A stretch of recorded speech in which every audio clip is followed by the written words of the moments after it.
King Medea a host. Striking into a grove, about sunset we emerged upon a fine clear space, and spied a city in the woods. And in the middle of all, like a generalissimo's marquee among tents, was a structure more imposing than the rest. Here abode King Medea. Disposed round a space some 50 yards square were many palm posts, staked firmly in the earth. A man's height from the ground, these supported numerous horizontal trunks, upon which lay a flooring of hibiscus. High over this dais, but resting upon independent supports beyond, a gable-ended roof sloped away to within a short distance of the ground. Such was the palace. We entered it by an arched arbored entrance at one of its palmetto-thatched ends. But not through this exclusive portal entered the islanders.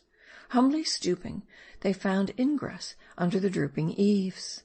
A custom immemorial and well calculated to remind all contumacious subjects of the dignity of the habitation thus entered. 3 steps led to the summit of the dais, where piles of soft mats and light pillows of woven grass, stuffed with the golden down of a wind thistle, invited all loiterers to lounge. How pleasant the twilight that welled up from under the low eaves, above which we were seated! And how obvious now the design of the roof. No shade more grateful and complete, the garish sun lingering without, like some lackey in waiting. But who is this in the corner, gaping at us like a butler in a quandary? Medea's household deity, in the guise of a plethoric monster, his enormous head lolling back, and wide gaping mouth stuffed full of fresh fruits and green leaves. Truly had the idol possessed a soul under his knotty ribs. How tantalizing to hold so glorious a mouthful without the power of deglutition. Far worse than the inexorable lockjaw, which will not admit of the step preliminary to a swallow. This jolly Josh image was that of an inferior deity, the god of good cheer, and often after we met with his merry round mouth in many other abodes in Mardi. Daily his jaws were replenished as a flower vase in summer. But did the demi-divine Medea thus brook the perpetual presence of a subaltern divinity? Still more, did he render it homage?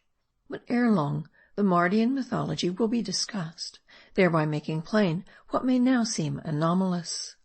Politely escorting us into his palace, Medea did honors by inviting his guests to recline.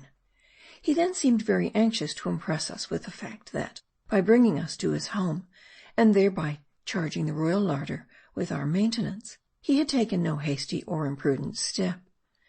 His merry butlers kept piling round us viands, till we were well nigh walled in.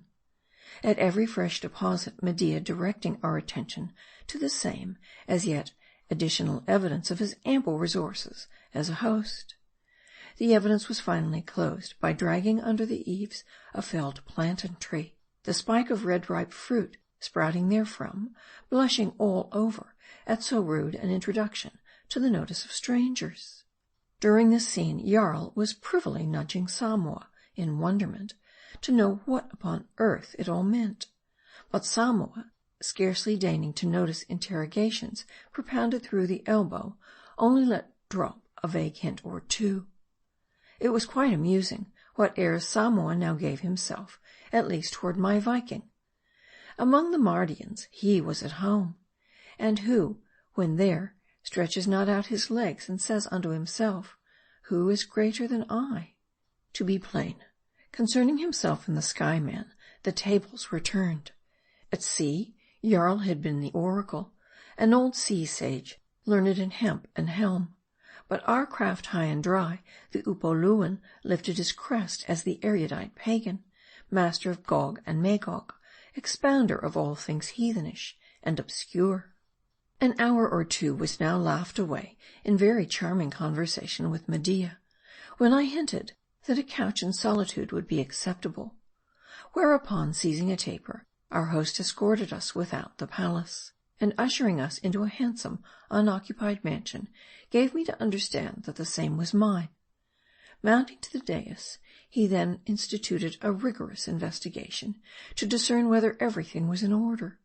not fancying something about the mats, he rolled them up into a bundle, and one by one sent them flying at the heads of his servitors, who, upon that gentle hint, made off with them, soon after returning with fresh ones. These, with mathematical precision, Medea, in person, now spread upon the dais, looking carefully to the fringes or ruffles with which they were bordered, as if striving to impart to them a sentimental expression. This done, he withdrew. End of chapter 56.